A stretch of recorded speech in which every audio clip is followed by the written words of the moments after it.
Ding-dong sevens got about with the help of tiny electric wheels in the soles of their shoes. Climbing stairs was a real problem for ding-dong sevens. The only way they could manage stairs was to fall over and then crawl up the stairs using their hands. Edgar Malroy, 60 seconds after I had made my one and only metaphysical bet, fell in love with Sophia Alderson. It was easily done. It was the easiest thing in the world, in fact. She was so beautiful it was downright dangerous. Men would willingly die for her ears alone. Sophia Alderson, in addition to being ridiculously beautiful, claimed to be God's messenger, etc., etc. Sophia Alderson claimed to be divinely inspired by the Virgin Mother at least 3 times a day. She claimed that these inspirations would come normally around 8:30, 2:25, and 9 o'clock. Sophia Alderson claimed to have seen the Virgin on at least 45 occasions. She claimed, in fact, that they were the very closest of friends. Sophia Alderson had a wall chart in her bedsit on which a green mark meant an inspiration and a blue mark meant a visitation. Sophia Alderson had a red marker which she was saving for the end of the world. Sophia Alderson was a very sizable nut indeed. She was also, like I said, ridiculously beautiful. This is what happened.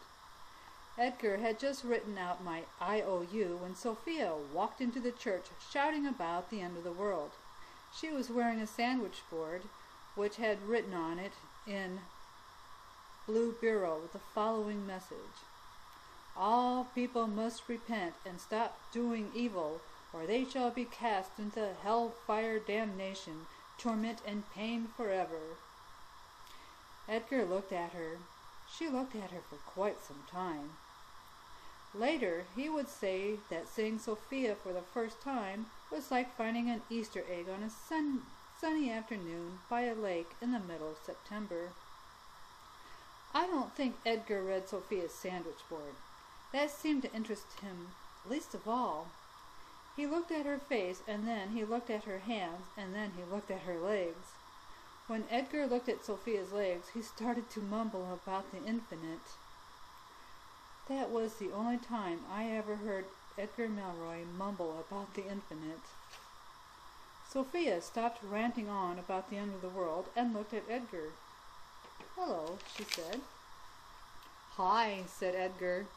Then Sophia turned to me. "Shouldn't you be next door?" she said. I said she was probably right. Sophia asked Edgar where the priest was. "He ran out of money about a week ago," Edgar said. "Who took down the cross?" Sophia asked, pointing beautifully at the ceiling. "I did," smiled Edgar. "Why?" Edgar put his arm on Sophia's perfect shoulder and whispered into her porcelain-like ear the idea behind the metaphysical betting shop. When the metaphysical betting shop had been explained to her, Sophia Alderson prayed. After a little while, Sophia ceased praying and said that God wanted the whole thing stopped before it all got out of hand. Sophia Alderson and Edgar Malroy argued after that for 12 hours non-stop. They argued like Billy-O. I thought it wise to leave when they started really shouting at each other.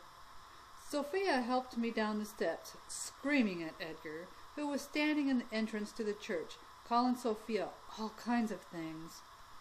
He called her a demented nut, a community care case, a silly little girl who had never grown up, a person with a comic case of egotism, a superstitious old cow, and an irrational bitch. For her part, Sophia called Edgar Malroy a smart horse, a smug little intellectual nitwit, a pagan, a sinner, an abomination, a spawn of Satan, and a creature from the deepest pit of hell. Sophia Alderson didn't swear. To swear meant you went to hell. Lots of things meant you went to hell, including picking one's nose, wearing odd socks, using a condom, eating toast, looking at naked animals, reading in bed, telling knock-knock jokes, playing ball games on Sunday, using a microwave on Sunday, breaking wind, smoking, worshipping idols, drinking anything other than carrot juice, eating with your fingers, indecency, not saying grace, listening to non-religious music, going to a co-ed school, not praying 50 times a day, enjoying sex, watching immodesty on television, slovenliness, leaving the washing up for more than 3 days, watching 2 videos in a row, and so on.